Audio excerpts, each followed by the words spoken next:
بسم اللہ الرحمن الرحیم۔ السلام علیکم۔ نیوز انالیسز کے ساتھ میں ہوں سید عارف بہار۔ ناظرین، حالیہ کچھ واقعات سے یہ حقیقت سامنے آتی ہے کہ ساؤتھ ایشیا کے 3 ایسے ممالک ہیں جن پر امریکہ اور چین کے درمیان ایک بالادستی کی اور اثر رسوخ کی ایک جنگ در پردہ ایک کشمکش جاری تھی۔ ان میں بظاہر امریکہ کا پلہ جو ہے وہ بھاری ہوتا ہوا نظر آ رہا ہے۔ سارک کانفرنس کے یہ 3 رکن ممالک چین کے بہت قریبی ہمسائے اور اتحادی تھے، اور یوں لگ رہا تھا جو فضا بن گئی تھی اس میں یہ دکھائی دیتا تھا کہ اگر چین کو اپنے قریبی ملکوں میں حتمی اور فیصلہ کن بالادستی حاصل ہو گئی تو پھر وہ اس کو بنیاد بنا کر دوسرے ملکوں میں اپنا اثر رسوخ بڑھاتا چلا جائے گا، اور جو اب اس کے پروجیکٹس ہیں بیلٹ اینڈ روڈ اور دوسرے جو کنیکٹیوٹی کے جو پروجیکٹس ہیں ان کو وہ بہت کامیابی کے ساتھ پایۂ تکمیل تک پہنچائے گا۔ یہ 3 ممالک جو اس وقت ایک ٹرموائل کا شکار ہیں، ایک کشمکش کا شکار ہیں، ان میں سر فہرست جو ملک ہے وہ پاکستان ہے، جو چین کا بالکل قریبی اتحادی تھا اور جس نے ہر سفر و حضر میں مشکل میں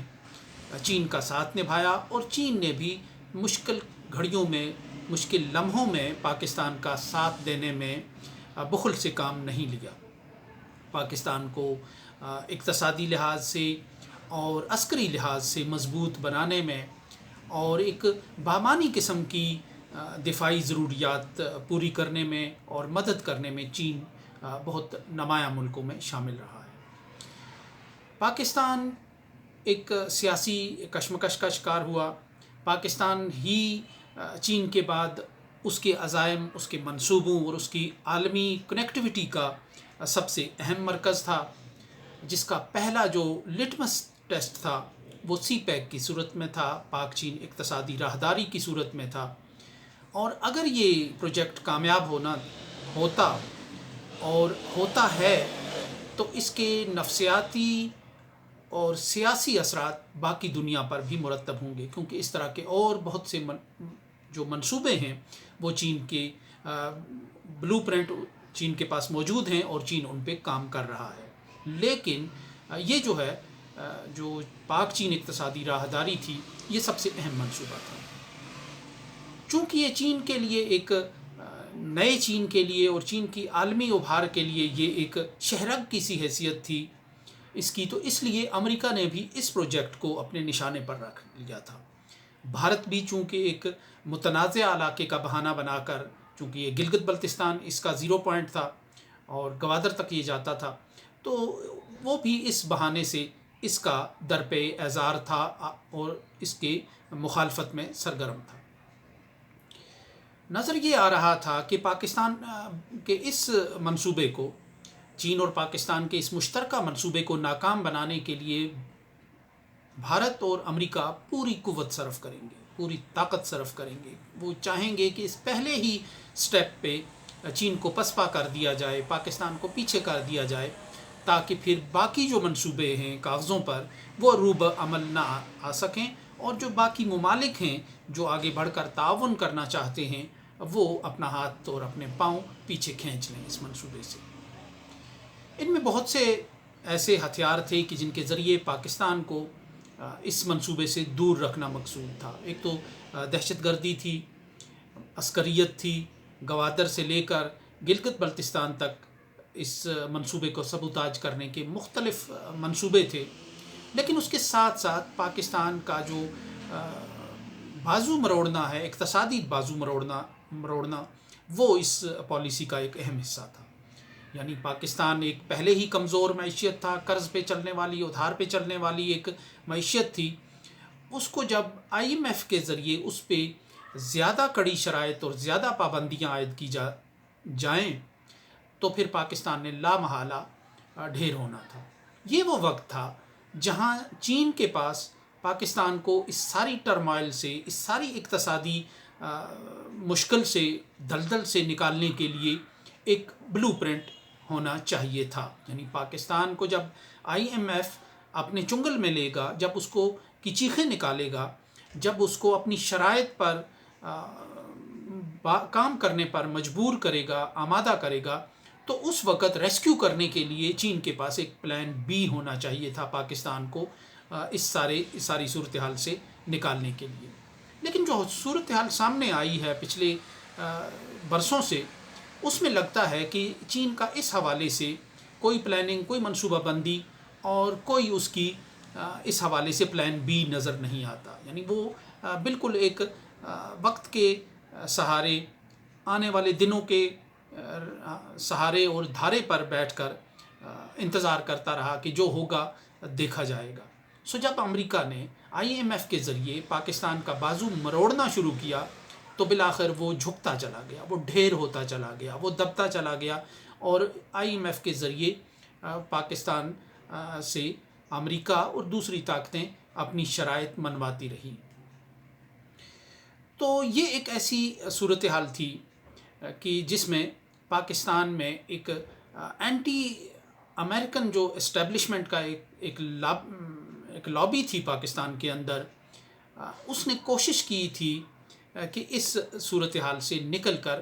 وہ چین کی طرف چلی جائے. لیکن یہ صورتحال بنتی ہوئی نظر نہیں آئی، یہاں تک کہ بالآخر پاکستان جو ہے، جس نے کچھ ہی دن پہلے روس کے خلاف پابندیوں پر ایبسٹین رہنے کا فیصلہ کیا تھا اقوام متحدہ میں، وہ بالآخر ایک رجیم چینج کا شکار ہوا.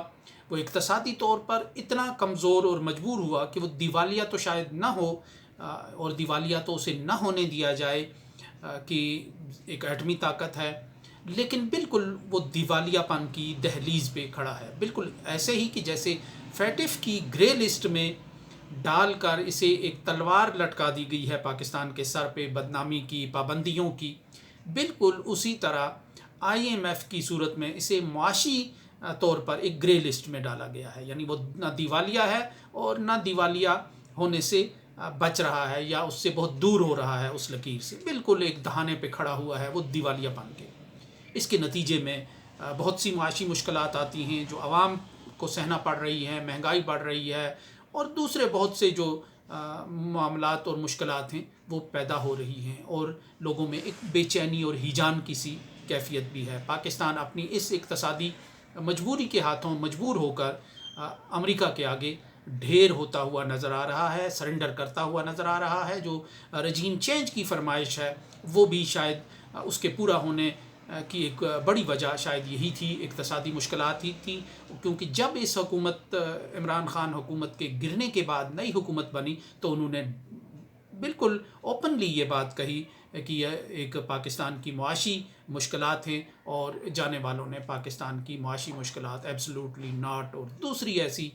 باتیں کر کے پاکستان کی معاشی مشکلات کو بڑھایا تھا. تو اس کا مطلب یہی تھا کہ امریکہ نے پاکستان کی جو اسٹیبلشمنٹ ہے اس سے اپنی شرائط پر،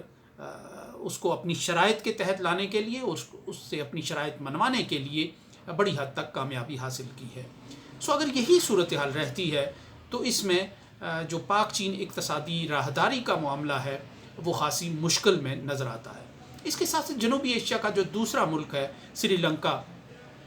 وہ بھی، اس نے بھی بھارت کے بالکل ہمسائے پہ ہونے کے باوجود بھارت کے اثر سے نکل کر چین کی طرف جانے کی کوشش کی. جو وہاں کا روایتی حکمران خاندان ہے اس نے کوشش کی ایسی پالیسیاں اختیار کی جائیں کہ وہ چین کے ساتھ کھڑا ہو جائے. جو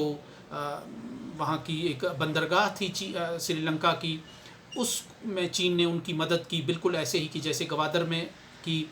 اور بہت سے ایسے پروجیکٹس تھے، کرکٹ سٹیڈیم تھا، اور بہت سے ایسے پروجیکٹس تھے جہاں چین سرمایہ کاری کر رہا تھا، اور سری لنکا چاہتا تھا کہ وہ چین کے قریب جائے، کہ جو اس کا بالکل قریبی ہمسایہ اور پڑوسی ہے.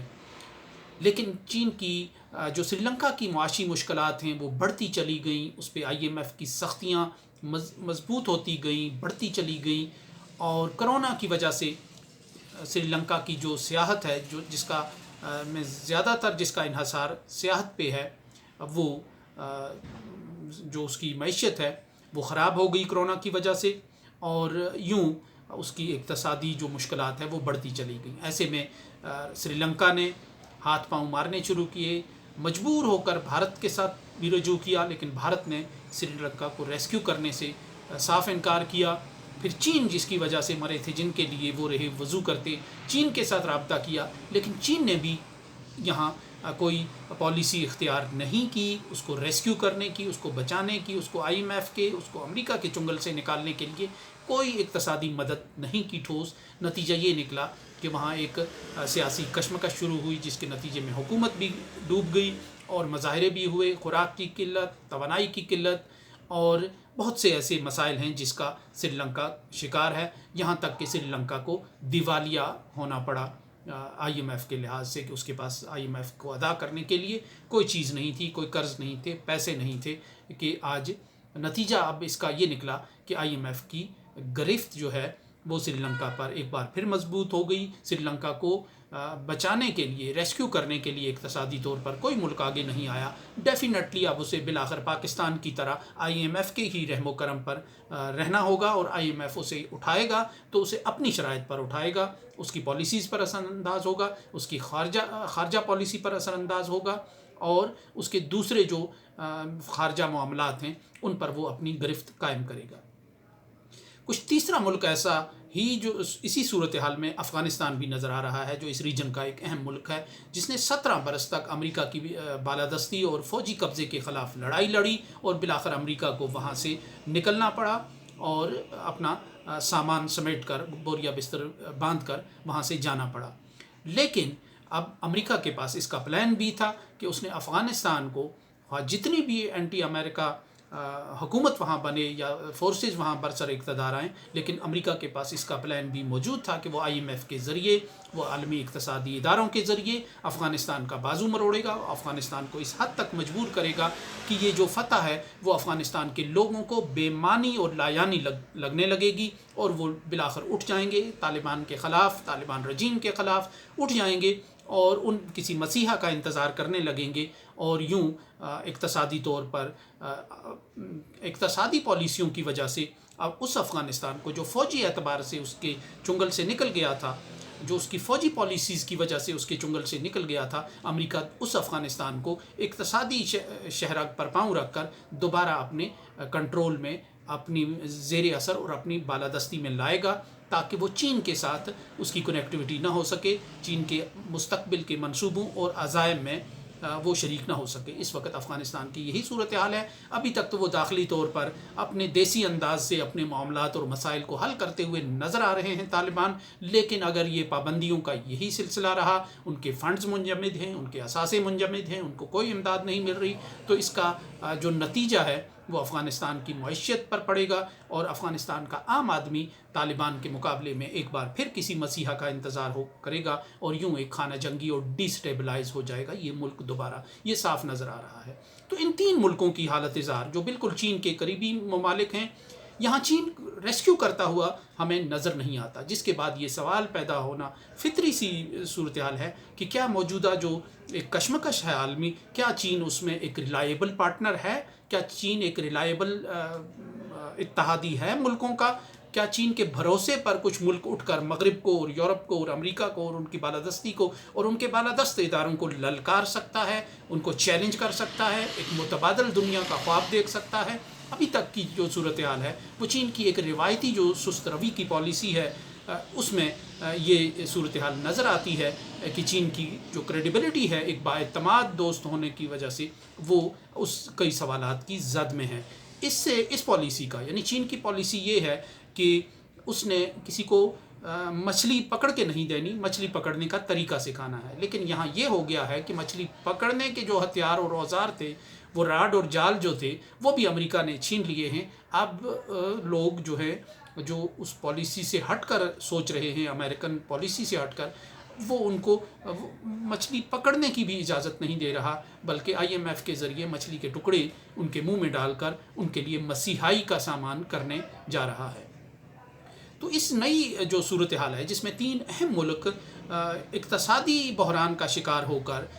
ٹوٹ پھوٹ کا، یعنی ان کے سسٹم کے اندر ایک ٹوٹ پھوٹ ہو رہی ہے، اور ان کے سسٹم کے اندر ایک ایسی کمزوری پیدا ہو رہی ہے کہ جو انہیں اپنی پالیسیز پر نظر ثانی پر مجبور کر رہی ہے، تو اس صورتحال کو دیکھتے ہوئے یہ سوالات پیدا ہو رہے ہیں کہ کیا اس پالیسی کے تحت جو چین نے اس وقت اپنائی ہے، اور امریکہ کی جو ایگریسو پالیسی ہے چین کے خلاف اور چین کو کنٹین کرنے کے لحاظ سے اور کنٹین کرنے کے لیے، تو کیا اس پالیسی میں جو بیلٹ اینڈ روڈ کا منصوبہ ہے وہ کامیاب ہو سکتا ہے یا نہیں ہے؟ یہ ایک سوال ہے، لیکن بظاہر یہی لگتا ہے کہ اگر چین کی یہی پالیسی رہی اور چین اپنے جو قریبی لوگوں کو اسی طرح حالات کے رحم و کرم پر اور حالات کی دلدل میں اور IMF کے حوالے کرتا چلا گیا، تو اس کے نتیجے میں وہ جو ممالک تھے جو سوچ رہے تھے کہ چین کے ساتھ کھڑے ہوں ایک نئے نظام کی بنا ڈالنے کے لیے، ایک نئے نظام کا آغاز کرنے کے لیے، جن میں خلیجی ممالک بھی تھے، یورپ کے کئی ممالک بھی اس طرف دیکھ رہے تھے، حتیٰ کہ اسرائیل بھی کچھ